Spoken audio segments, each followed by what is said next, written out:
തെക്കുകിഴക്കൻ ഏഷ്യൻ സഹകരണ മേഖലയിലെ കാൽപന്ത് ചക്രവർത്തിമാരുടെ കിരീടം വെക്കാനില്ലാത്ത പാരമ്പര്യത്തിന്റെ യുവതലമുറയിലെ ഇളം തമ്പുരാക്കന്മാർ ആദ്യ മത്സരം ഭൂട്ടാനെ രാജകീയമായിട്ട് തകർത്ത് അത്ഭുത വിജയത്തോടുകൂടി സാഫ് കപ്പിന് തുടക്കം കുറിച്ചു എന്നൊക്കെ പറഞ്ഞ് തള്ളണമെന്നൊക്കെ ഉണ്ട്. പക്ഷെ അങ്ങനെ തള്ളിക്കഴിഞ്ഞാൽ ആരെങ്കിലും പെടലി അടിച്ച് തിരിക്കുന്നത് കൊണ്ട് തന്നെ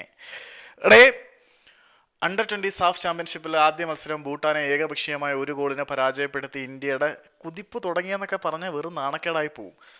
ഓൾറെഡി ഈ സാഫ് ടൂർണമെന്റിൽ പങ്കെടുക്കുന്നതെല്ലാം ഞഞ്ഞാ പിഞ്ഞാ ടീമുകൾ. ആ ടീമുകൾക്കെതിരെ ഒരു അത്യാവശ്യം ഡോമിനേഷനോടെ കളിക്കാൻ പറ്റുന്നില്ലെങ്കിൽ നമ്മുടെ യൂത്ത് സിസ്റ്റത്തിനെ കുറിച്ച് ഒന്ന് കാര്യമായിട്ട് നമ്മൾ വിമർശിക്കേണ്ട അവസ്ഥയിലേക്ക് കാര്യങ്ങൾ എത്തിയിട്ടുണ്ട്.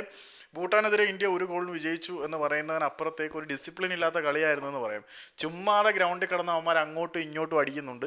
മുനീറുൽ മുല്ല, ബംഗളൂരു FC അക്കാദമി പ്രൊഡക്റ്റ് ആയിട്ടുള്ള മുനീറുൽ മുല്ലയുടെ ഒരു ഹെഡർ ഗോളിൽ കൂടി ഇന്ത്യ ലീഡ് എടുത്തു. പിന്നെ ഭൂട്ടാന് ഗോൾ അടിക്കാൻ കഴിഞ്ഞില്ല, ഇന്ത്യക്കും ഗോൾ എടുക്കാൻ കഴിഞ്ഞില്ല.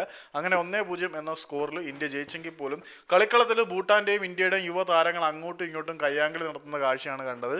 പിന്നെ ഇന്ത്യൻ അണ്ടർ-20 ടീമിൻ്റെ കോച്ചിനെ കുറിച്ച് ഞാനിപ്പോൾ കൂടുതലായിട്ടൊന്നും പറയുന്നില്ല. അണ്ണൻ്റെ സ്ട്രാറ്റജികൾ എന്തൊക്കെയാണെങ്കിലും അത് കളിക്കളത്തിൽ എഫക്റ്റീവായിട്ട് നടപ്പിലാക്കുന്നില്ല എന്നുള്ളതാണ് സത്യം. അതോ ഇനി കൃത്യമായിട്ടുള്ള ഗെയിം പ്ലാൻ ഉണ്ടോ എന്ന് പോലും അറിയത്തില്ല. ഒരുമാതിരി നിലാവത്തഴിച്ചുവിട്ട കോഴിയെ പോലെ അങ്ങോട്ടും ഇങ്ങോട്ടും പന്തൊക്കെ തട്ടിക്കളിക്കുന്നുണ്ട്. 1 ഗോൾ എങ്ങനെയോ അടിച്ചു എന്നുള്ളതാണ് ആശ്വാസം.